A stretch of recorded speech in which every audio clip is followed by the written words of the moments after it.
ಮಳೆ ನಿಂತರೂ ಮರದ ಹನಿ ನಿಲ್ಲಲ್ವಂತೆ. ಹಾಗೇನೆ ಸಿಎಂ ಡಿಸಿಎಂ ಬ್ರೇಕ್ಫಾಸ್ಟ್ ಮಾಡಿಕೊಂಡು ಕುರ್ಚಿ ಕದನಕ್ಕೆ ತಾತ್ಕಾಲಿಕ ಬ್ರೇಕ್ ಹಾಕಿದ್ದಾರೆ.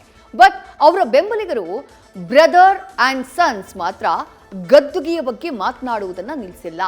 ಇದೀಗ ಅಧಿವೇಶನ ನಡೆಯುವಂತಹ ಹೊತ್ತಲ್ಲಿ ಮತ್ತೆ ಪಟ್ಟದ ಆಟ ಮುನ್ನೆಲೆಗೆ ಬಂದಿದೆ.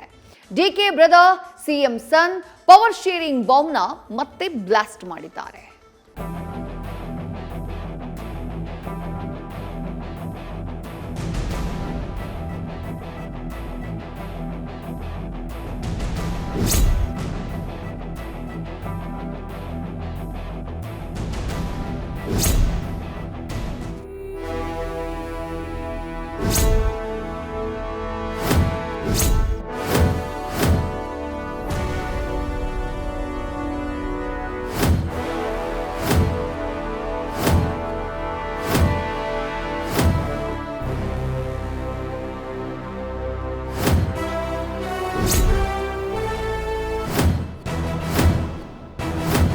Brother from another mother.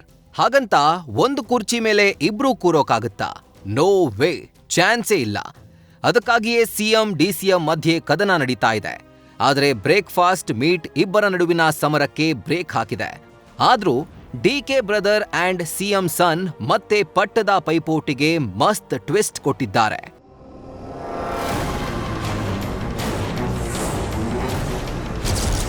ಗೆಲುವು ಸಿಕ್ಕೇ ಸಿಗುತ್ತೆ. ಒಬ್ರು ಗೆದ್ರೆ ಮತ್ತೊಬ್ರು ಸೋಲ್ಬೇಕು. ಕ್ರಿಕೆಟ್ ಟೂರ್ನಿ ಉದ್ಘಾಟಿಸಿ ಡಿಕೆ ಬ್ರದರ್ ಬ್ಯಾಟಿಂಗ್. ಸಿಎಂ ಪಟ್ಟ ಅನ್ನೋ ಟ್ರೋಫಿ ಸಿದ್ದರಾಮಯ್ಯ ಅವರ ಕೈಯಲ್ಲಿದೆ. ಅದನ್ನ ಕಿತ್ಕೊಳ್ಳೋಕಂತೂ ಆಗಲ್ಲ. ಪಕ್ಷದಲ್ಲಿರೋ ಶಾಸಕರನ್ನ ಗೆದ್ರೆ ಟ್ರೋಫಿ ಸಿಕ್ಕೇ ಸಿಗುತ್ತೆ. ಆದ್ರೆ ಡಿಕೆ ಶಿವಕುಮಾರ್ಗೆ ಸದ್ಯಕ್ಕೆ ಆ ಅದೃಷ್ಟ ಬಂದಿಲ್ಲ. ಇದರ ಮಧ್ಯೆ ಡಿಕೆ ಬ್ರದರ್ ಮಾಜಿ ಸಂಸದ ಡಿಕೆ ಸುರೇಶ್ ಅಣ್ಣನ ಪರ ಬ್ಯಾಟ್ ಬೀಸೋದನ್ನ ಬಿಟ್ಟಿಲ್ಲ. ಇದೀಗ ಕುಣಿಗಲ್ನಲ್ಲಿ ಕ್ರಿಕೆಟ್ ಟೂರ್ನಿ ಉದ್ಘಾಟಿಸಿ ಶಾಸಕ ರಂಗನಾಥ್ ಬೌಲಿಂಗ್ಗೆ ಡಿಕೆ ಸುರೇಶ್ ಭರ್ಜರಿ ಬ್ಯಾಟ್ ಬೀಸಿ ಬೌಂಡ್ರಿ ಬಾರಿಸಿದ್ದಾರೆ. ಜೊತೆಗೆ ಪ್ರಯತ್ನ, ಸೋಲು, ಗೆಲುವು ಎನ್ನುತ್ತಾ ಸಿಎಂ ಪಟ್ಟದಾಟದ ಬಗ್ಗೆ ಮಾರ್ಮಿಕ ಮಾತುಗಳನ್ನಾಡಿದ್ದಾರೆ. ಪ್ರಯತ್ನ ನಿರಂತರವಾಗಿರಲಿ, ಖಂಡಿತ ಯಶಸ್ಸು ನಿಮಗೆ ಸಿಕ್ಕೇ ಸಿಗ್ತದೆ. ಇವತ್ತು ಸಿಗಲಿಲ್ಲ ಅಂದ್ರೆ ನಾಳೆ ಸಿಗುತ್ತೆ, ನಾಳೆ ಸಿಗಲಿಲ್ಲ ಅಂದ್ರೆ ನಾಳೆ ಸಿಗುತ್ತೆ. ಸೋಲು ಗೆಲುವಿನ ಭಾಗ. ಒಬ್ರು ಸೋಲ್ಬೇಕಾಗ್ತದೆ, ಇನ್ನೊಬ್ರು ಗೆಲ್ಬೇಕಾಗ್ತದೆ. ಕ್ರೀಡೆಯಲ್ಲೂ ಸೋಲ್ಬೇಕಾಗ್ತದೆ, ಎಲ್ಲ ರಂಗದಲ್ಲೂ ಕೂಡ ಸೋಲ್ಬೇಕಾಗ್ತದೆ. ರಾಜಕೀಯದಲ್ಲೂ ಸೋಲ್ಬೇಕಾಗ್ತದೆ, ಗೆಲ್ಬೇಕಾಗ್ತದೆ. ಆದರೆ ಪ್ರಯತ್ನಗಳು ನಡೀತಾ ಇರಬೇಕಾಗ್ತದೆ. ಆ ಪ್ರಯತ್ನಗಳು ತಮ್ಮೆಲ್ಲರ ಆಶೀರ್ವಾದದಿಂದ ಮುಂದಿನ ದಿನಗಳಲ್ಲಿ ಫಲ ನೀಡುತ್ತದೆ ಅಂತಕ್ಕಂಥ ಮಾತನ್ನ ಹೇಳ್ತಾ ತಮ್ಮೆಲ್ಲರಿಗೂ ಶುಭ ಕೋರಿ ನನ್ನ ಮಾತನ್ನು ಮುಗಿಸುತ್ತಿದ್ದೇನೆ. ಅಣ್ಣನ ಪರ ಡಿಕೆ ಸುರೇಶ್ ಮಾಡಿದ ಬ್ಯಾಟಿಂಗ್ಗೆ ಕುಣಿಗಲ್ ಶಾಸಕ ಡಾಕ್ಟರ್ ರಂಗನಾಥ್ ಅಂಪೈರಿಂಗ್ ಮಾಡಿದ್ದಾರೆ. ಡಿಕೆ ಸುರೇಶ್ ಹೊಡೆದಿದ್ದು ಸಿಕ್ಸ್ ಅಲ್ಲ, ಬೌಂಡ್ರಿ ಎನ್ನುತ್ತಾ ಇದು ಪ್ರೋತ್ಸಾಹದ ಮಾತು ಅಂತ ಕ್ಲಾರಿಟಿ ಕೊಟ್ಟಿದ್ದಾರೆ.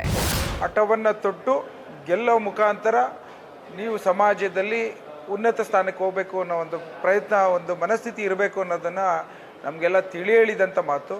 ನೀವು ಯಾವುದಾದ್ರೂ ರೀತಿಯಲ್ಲಿ ರಾಜಕೀಯಕ್ಕೆ ಅದು ವ್ಯಾಖ್ಯಾನ ಮಾಡಿಸೋಂಥ ಅವಶ್ಯಕತೆ ಇಲ್ಲ.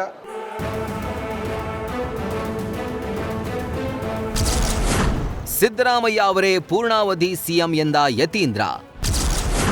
ಮತ್ತೊಮ್ಮೆ ಹೈಕಮಾಂಡ್ ಕಡೆಗೆ ಸಿದ್ದರಾಮಯ್ಯ ಬೊಟ್ಟು. ಡಿಕೆಶಿ ಪರ ಅವರ ಬ್ರದರ್ ಬ್ಯಾಟ್ ಬೀಸ್ತಿದ್ರೆ ಇತ್ತ ಸಿಎಂ ಬೆನ್ನಿಗೆ ಅವರ ಪುತ್ರ ಯತೀಂದ್ರ ನಿಂತಿದ್ದಾರೆ. ಸಿದ್ದರಾಮಯ್ಯನವರೇ ಸಿಎಂ ಆಗಿ ಪೂರ್ಣಾವಧಿಗೆ ಮುಂದುವರಿಯುತ್ತಾರೆ ಅಂತ ಯತೀಂದ್ರ ಪುನರುಚ್ಚರಿಸಿದ್ದಾರೆ. ಪುತ್ರನ ಮಾತಿಗೆ ಪ್ರತಿಕ್ರಿಯಿಸಿದ ಸಿಎಂ ಮತ್ತೆ ಹೈಕಮಾಂಡ್ ಕಡೆ ಬೊಟ್ಟು ಮಾಡಿದ್ದಾರೆ. ಆಯ್ಕೆ ಮಾಡ್ಬೇಕಾದ್ರೆ ಇಷ್ಟು ವರ್ಷ ಯಾರು ಮುಖ್ಯಮಂತ್ರಿಗಳಾಗಬೇಕು ಅನ್ನೋದನ್ನ ಅಷ್ಟೇ ತೀರ್ಮಾನ ಮಾಡ್ತಾರೆ. ಸಿಎಲ್ಪಿನಲ್ಲಿ ಇಷ್ಟು ವರ್ಷಗಳಿಗೆ ಮಾತ್ರ ಆಗಬೇಕು ಅಂತ ಯಾರು ಕೂಡ ತೀರ್ಮಾನ ಮಾಡ್ತಾರೆ. ಅದು ಅವರ ಅಭಿಪ್ರಾಯ. ಬಟ್ ಹೈಕಮಾಂಡ್ ಅಂತೂ ಸ್ಪಷ್ಟಪಡಿಸಿದೆ.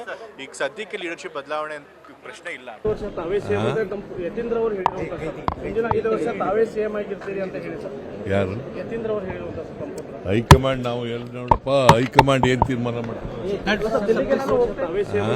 ಯತೀಂದ್ರ ಅವರು ಹೇಳಿರುವಂತಹ 5 ವರ್ಷ ತಾವೇ ಸಿಎಂ ಆಗಿರ್ತೀರಿ ಅಂತ ಹೇಳಿ ಸರ್. ಯಾರು? ಯತೀಂದ್ರ ಅವರು ಹೇಳಿರುವಂತಹ ಹೈಕಮಾಂಡ್ ನಾವು ನೋಡಪ್ಪ, ಹೈಕಮಾಂಡ್ ಏನ್ ತೀರ್ಮಾನ ಮಾಡ್ತಾರೆ?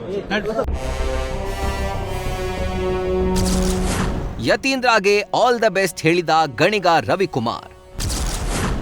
ರಾಜಕಾರಣದಲ್ಲಿ ಏನಾದ್ರೂ ಆಗಬಹುದು, ರಾಜಣ್ಣ ಬಾಂಬ್. ಅಧಿವೇಶನದ ಬಳಿಕ ಮತ್ತೆ ಸಿಎಂ ಕದನ ಸ್ಟಾರ್ಟ್ ಆಗುವ ಸಾಧ್ಯತೆ ಇದೆ. ಸಿಎಂ ಡಿಸಿಎಂ ಮತ್ತೆ ಡೆಲ್ಲಿ ಯಾತ್ರೆ ಮಾಡ್ತಾರೆ ಎನ್ನಲಾಗ್ತಾ ಇದೆ. ಇದಕ್ಕೆ ಪೂರಕವಾಗಿ ಕ್ರಾಂತಿಯ ಹರಿಕಾರ ಕೆಎನ್ ರಾಜಣ್ಣ ರಾಜಕಾರಣದಲ್ಲಿ ಏನ್ ಬೇಕಾದ್ರೂ ಆಗಬಹುದು ಎಂಬ ಬಾಂಬ್ ಸಿಡಿಸಿದ್ದಾರೆ.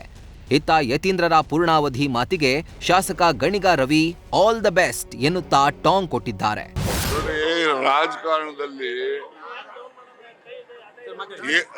ರಾಜಕಾರಣದಲ್ಲಿ ಏನೆಲ್ಲ ಆಗಬಹುದು. ರಾಜಕಾರಣ ಅಂತಕ್ಕಂಥದ್ದು ನಿಂತ ನೀರಲ್ಲ, ಅದನ್ನು ಹರಿತಕ್ಕಂಥ ನೀರು. ಹಾಗೆ ಚಲನಶೀಲತೆಯನ್ನು ಹೊಂದಿರತಕ್ಕಂಥ ರಾಜಕಾರಣದಲ್ಲಿ ಎಲ್ಲ ಪಕ್ಷದಲ್ಲೂ ಕೂಡ ಬದಲಾವಣೆಗಳು ನಿರಂತರವಾಗಿ ನಡೀತಾನೆ ಇರ್ತವೆ. ಈಗ ನಾನು ಏನು ಹೇಳಿದೆ, ಬೆಸ್ಟ್ ಆಫ್ ಲಕ್ಸ್ ಯತೀಂದ್ರ ಅಂತ ಹೇಳಿದೆ. ಡಿ.ಕೆ. ಶಿವಕುಮಾರ್ ಸಿಎಂ ಆಗುವಂತ ಆಸೆ ಇನ್ನೂ ಜೀವಂತವಾಗಿದೆ. ಜೀವಂತ ಸತ್ತೋಗಿದೆ, ಜೀವಂತ ಆಗಿದೆ ಅಂತ ಮೀಡಿಯಾದಲ್ಲಿ ಹೇಳಿದ್ರೆ ಆಗಲ್ಲ. ಹೈಕಮಾಂಡ್ ಹೇಳಿದ ದಿವಸ, ಈಗ ಸಿದ್ದರಾಮಯ್ಯ ಸಾಹೇಬ್ರು ಏನು ಹೇಳಿದ್ರು ಹೇಳು, ಹೈಕಮಾಂಡ್ ಹೇಳಿದ ದಿವಸ ಡಿ.ಕೆ. ಶಿವಕುಮಾರ್ ಅವರು ಸಿಎಂ ಆಗ್ತಾರೆ ಅಂತ.